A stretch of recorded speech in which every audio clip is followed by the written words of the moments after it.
Metadata shows that the FBI's raw Jeffrey Epstein prison video was likely modified.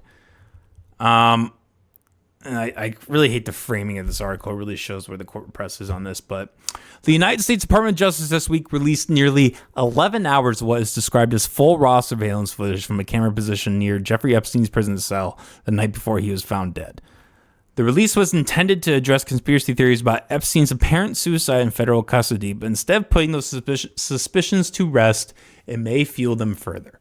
Metadata embedded in the video and analyzed by Wired and independent video forensics experts show that rather than being a direct export from the prison's surveillance system, the footage was modified, likely using the professional editing tool Adobe Premiere Pro, right? What I use.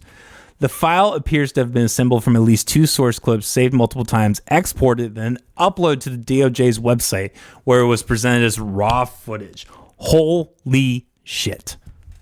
This is what's so beautiful about technology. And this is what's so beautiful about the government being dumb, the dumb fucks that they are. Modified, assembled from at least 2 source clips, saved multiple times, and exported. And then uploaded. So, 2 key things there. 2 source clips. So that right there, that takes apart the whole theory that like, oh, well, the minute is missing because of the reset. That takes that conspiracy, not conspiracy, but that explanation, that throws that out the window. Saved multiple times. Look, I can tell you as somebody who edits this podcast quite a bit and edits game footage quite a bit and who went to school and edited quite a bit of things. If you have a raw file, let's even make the argument that they had to put it into Premiere Pro to like make it formattable or whatever. You can do that in one session. You can literally do that in one session. You get a source file. Let's say it's even, well, I mean, this is from 2019, so it wouldn't have been the case.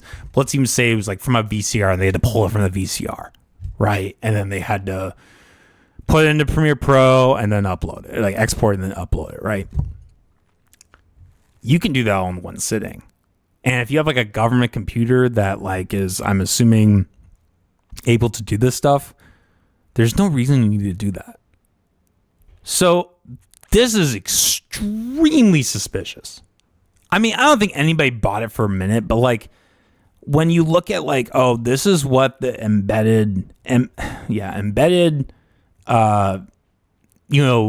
data, essentially the code for the video shows, is that this is not what they're claiming it is. This is not raw footage.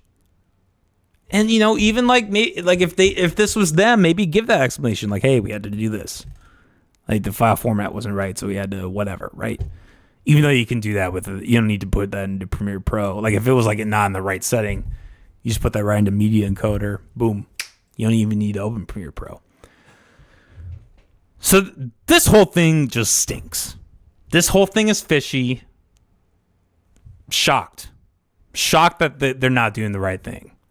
Like I fucking called it weeks ago. Like I'm shocking that they wouldn't give us the real footage, right?